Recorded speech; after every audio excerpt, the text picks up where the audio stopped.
So, what is spontaneous sobriety? All this talk about, just flipping the switch and becoming a non drinker. In this module, I'm going to go over the three key ingredients to what comes together to create spontaneous sobriety. But it really is a decision. Spontaneous sobriety is basically when someone just quits drinking or abusing some other substance or addictive behavior, and they just stop on their own. Science shows that really 75% of people that recover from addictive addiction issues, do so spontaneously. And when people just stop on their own, in general, if they do go back to drinking, on average, there's about a 2 year period, a timeout, where it takes the brain time to heal. So there are people who are able to moderate and go back to normal.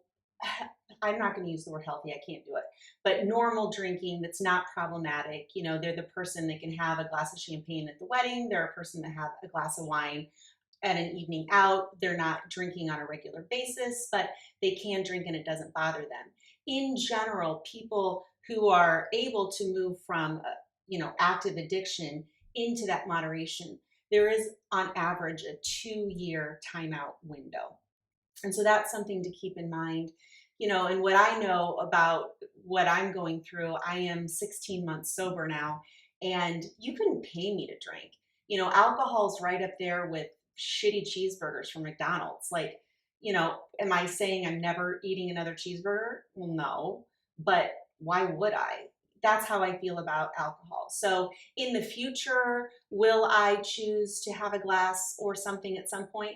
I can't imagine why I would, but I do know that, having given myself multiple years to heal, I can make that decision in the future and I don't have to worry about it. But the key to being a person who doesn't need alcohol is that you don't need it. You can take it or leave it. So for me, as long as I always feel like if somebody said, you're never having another glass of alcohol again, I'm fine, and it doesn't become a thing, then I know that I am spontaneously sober.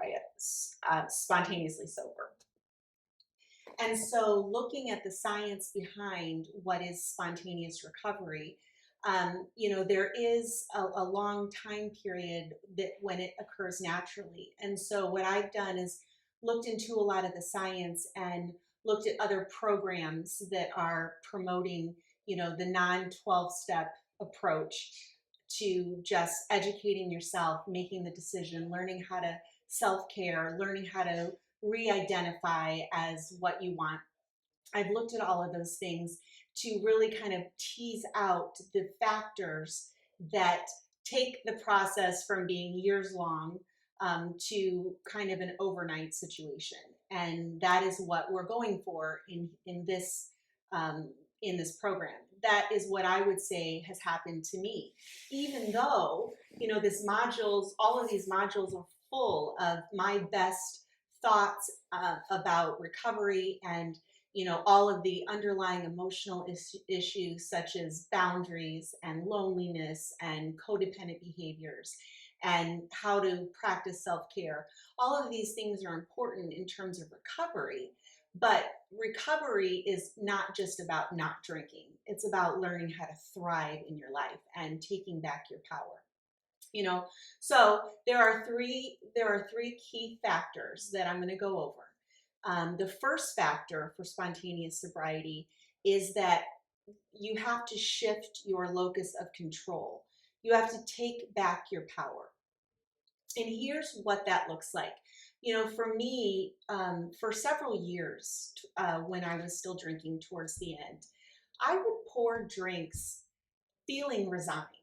Like, I didn't want to be tied to alcohol. I didn't want to be drinking on a Monday night. I didn't want to know that if I opened a bottle of wine, I would finish that bottle of wine. I just had kind of resigned myself to, I guess this is the way it is. I guess I can't help it. Even though I'm a person that I believe I can do anything in other contexts of my life with this addictive substance. a thought had gotten in that became a self-fulfilling prophecy. I just did not feel like I had any control. And, this self-fulfilling prophecy, it comes from the fact that society teaches us that substance use disorders are permanent, they're incurable, they're irretractable, that, once you hit a certain point of dysfunction, there's no going back. And so we internalize these beliefs. So even in other contexts of our lives, we believe that we can do anything that we set our mind to. Ultimately, we're standing there with the bottle of wine and we think, I can't control this. All I can do is manage it. And, that's the battle. That's what becomes so unpleasant about alcohol use disorder, is that then you spend all of your time managing this addiction. From, the first time you wake up in the morning and you didn't sleep well and you don't feel well, so you need to exercise and hydrate and take your supplements and positive mental think yourself back into a functional day, and then you go through your day and you achieve what you need to achieve, and then all of a sudden that internal negative voice that says you're awful and you're out of control suddenly turns over into, hey, you deserve a drink. And it's just this horrible repetitive cycle. So recognizing that you have a belief in your head that you can't change and that this will be hard, those beliefs are what have been working against you, and those are the beliefs that you have to recognize are not the truth. The first step to spontaneous sobriety is to understand that the question is not, am I an alcoholic? The question is, would my life be better without alcohol? And when you answer yes to that, then you are moving into a place of power. So you're not quitting drinking because there's something wrong with you. You're quitting drinking because you deserve better. So the first step in spontaneous sobriety is to take back your own power and to recognize that when those beliefs come in, that I can't change, this is going to be hard, this is going to be unpleasant, that all of those things are not true, that you can replace those beliefs. And a lot of these modules that are in this program, you go through one thought at a time, one problem, one social situation at a time, and you confront those beliefs. But ultimately, for spontaneous sobriety, you have to believe that this substance abuse disorder that you're dealing with is not permanent and that you can do something about it. That's it. That's the first thing. So, the things that have undermined your sense of power are the fact that you've continued to drink despite negative consequences.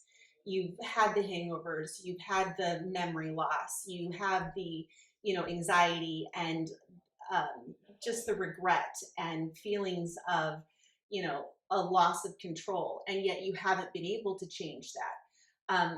So what we do in this recovery university is we start to shift that and we build on each success, and we use positive psychology to pull out the things that you're doing right and to identify your strengths and to identify where your needs are and what you need to do to meet them. We just do that one thing and it's one thing at a time, literally. We just take back your power one step at a time, but you have to believe that that is possible. So I guess right now, ask yourself, do I believe that ultimately I can have what I see in other people who are non-drinkers, that have gotten over the hurdles and learned a new way of behavior and learned new coping skills? Do I believe that's possible? And, if you believe it's possible in somebody else, you see it, you can look at me, you can look at other people and say, I want what she has. Then if you believe it's possible in me, then you can probably believe it's possible in you as well. So you just have to recognize that there's a belief working against you. It's that wine wench. It's that addictive voice in your head that's not you. It's just thought patterns that have repeated over and over that you've used to justify continuing to drink. And ultimately, those thoughts have led you into feeling very defeated. So if you recognize that you can feel a different way, if you think a different way, because it's possible in other people, therefore it must be possible for you, then that's the first step to spontaneous sobriety. The second thing that you have to do is you have to remove the shame and the blame of, you just have to take that out of the equation. You have to take that out of the fact that you're here because you've done something wrong and that you're out of control. And you have to replace that with the belief that any mistakes that you make moving forward are proof that you're doing the right thing. Instead of using any mistakes that you make, okay, so there was a beer in the fridge and you did drink it, or you ended up, breaking your pact that you're not drinking for these 12 weeks and you have a drink. Instead of using that as proof that you can't do it, and allowing that shame and blame to come in, you have to use any mistakes that you come up against as proof that you're doing it right, because it's reinforcing your belief that you need to quit drinking. So you have to shift into a positive thing. Shame and blame just prolongs our fear of change. It creates more isolation because we don't want to talk about it, and then it co-creates more self-destructive behaviors. So if you're willing to just acknowledge these are the struggles I'm having, and that you have compassion, and that you understand that you can't just quit drinking one day and everything's going to be perfect from here on out, that recovery is a process. It's an uphill climb, and there's going to be setbacks. You're going to experience resistance. You're going to have pain points, things that are uncomfortable. I still have issues where, and it's always nice people. It's not the jerks in my life. It's always the nice person who, and for me, it triggers my shame when they say, "Oh, you're not drinking? I didn't know you had a problem." Well, that just, for me, it just triggers. It just triggers my shame. And so if I can recognize that that's shame and not a reflection on who I am, and understand that dealing with that feeling is the next obstacle in my path, then I can continue to make forward progress. So, every blunder, every downfall, every fear, every memory that you have of things that are not going well, or fear that you have in the future, you have to use those to create data points that you're learning. You think about a toddler who's learning to walk. That toddler cannot learn to walk without falling down. Falling is what creates the muscle memory. It strengthens the muscles and it creates confidence. If you don't fall, you can't get back up. So the second part of spontaneous sobriety is recognizing that there is no shame in falling. There is no blame that, somehow you're not capable and you can't do this. Falling is part of forward progress. We fail forward. And I hate the word failure, honestly, but I don't know really what else to say or to use there. We fail forward.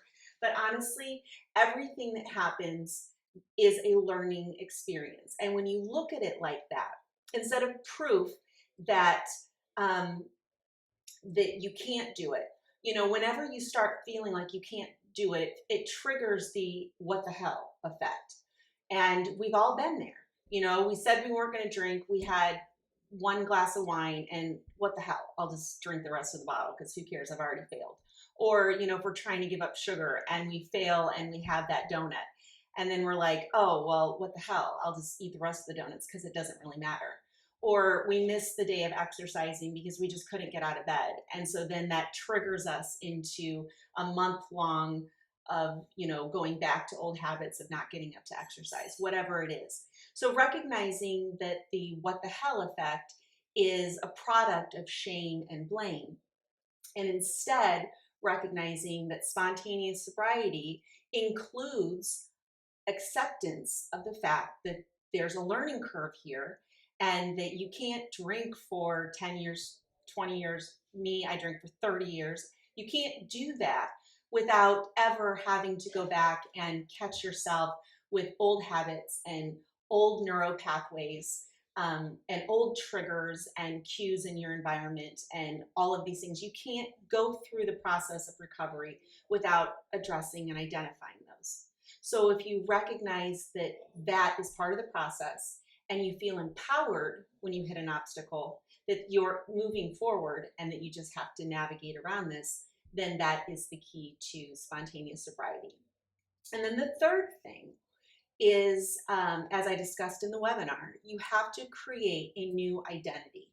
And it's best, science shows that it's best when that new identity is not stigmatized. You know, there are boatloads of people out there that proudly identify as alcoholics and proudly identify as recovering addicts. So certainly, um, you know, they've taken that stigma and they're owning that word, and that works for them. So it's not like that doesn't work. But for me, I don't identify as an alcoholic. I don't identify as a recovering addict. I'm a person who has learned a lot in my life. And one of the things I've learned is that alcohol is addictive. And I got into a negative downward spiral with it. And I got out of it. So I identify as a non drinker. You know, and I even take it to the point where if someone asks me what I want to drink, I don't even usually say I don't drink. Usually, if someone asks me what I want to drink, I just tell them I would like a LaCroix. I would like, this is my standard order when we go out to eat or we're in a bar. I want half soda water, half ginger ale, fresh lime, make it a double. So I don't even say I'm not a drinker. You know, I'm not identifying as any relationship with alcohol. It's just not part of who I am. I don't need to explain it to people. And so creating a new identity is part of your spontaneous sobriety experience. You know, how you think of yourself, how you present yourself to the world. And all of this takes practice and it all takes thought. But if you can identify as a badass, if you can identify as not one of the sheeple, you're not falling for all of the alcohol culture anymore where, you know, as women, we are basically given a shitty consolation prize that makes us tired, increases our anxiety, we can't sleep, and it keeps us numb and dumb. I'm not doing that anymore. So I identify as, you know, I've risen above this cultural trap of the masses that keeps everybody down. And that's a very powerful identity. So, you know, how you choose to identify, that's a very personal thing, but that is the third key of recreating yourself. So that, you know, and we did it when we were drinkers, you know, we identified as drinkers and we identified with all the people at the hangover on Saturday morning after the wedding, you know, we're all sweating it out and having a hair of the dog and doing whatever we have to do. And that gave us an identity. And you can't deny that you're losing that identity. But it's a very easy shift. You can still participate in all the wedding craziness and just be super glad that you're not hanging. It's a very good place of power that doesn't actually take you out of any social situations that you still want to be a part of. It just changes the way you feel about yourself, that you're not missing out and that you're not left out. You're just smart enough to opt out. And that's very important. So um, that's really it. So to recap, the three keys to spontaneous sobriety are: number one, shifting the locus of control and realizing that you can take your power back. Even if that feels a little inauthentic and scary to you, seeing other people do it proves that it's possible. So you have to believe that you are not permanently tied to alcohol, that you are not permanently sentenced to suffer with either, you know, having to manage and control this addiction or to feel like you're left out. You have to believe that that is possible, number one. Number two is that you have to look at any mistakes, obstacles, setbacks, resistance. You have to look at those and see proof that you're doing the right thing and not proof that, what the hell, it doesn't matter, I can't do this. Okay. And then the third thing is the identity. You have to create a new, non stigmatized identity for yourself so that you feel strong, confident, and powerful. And you know it really doesn't matter what's in your glass, it matters about how you feel about yourself. And just accepting that not drinking is the ultimate statement of power. So that's it. Good luck.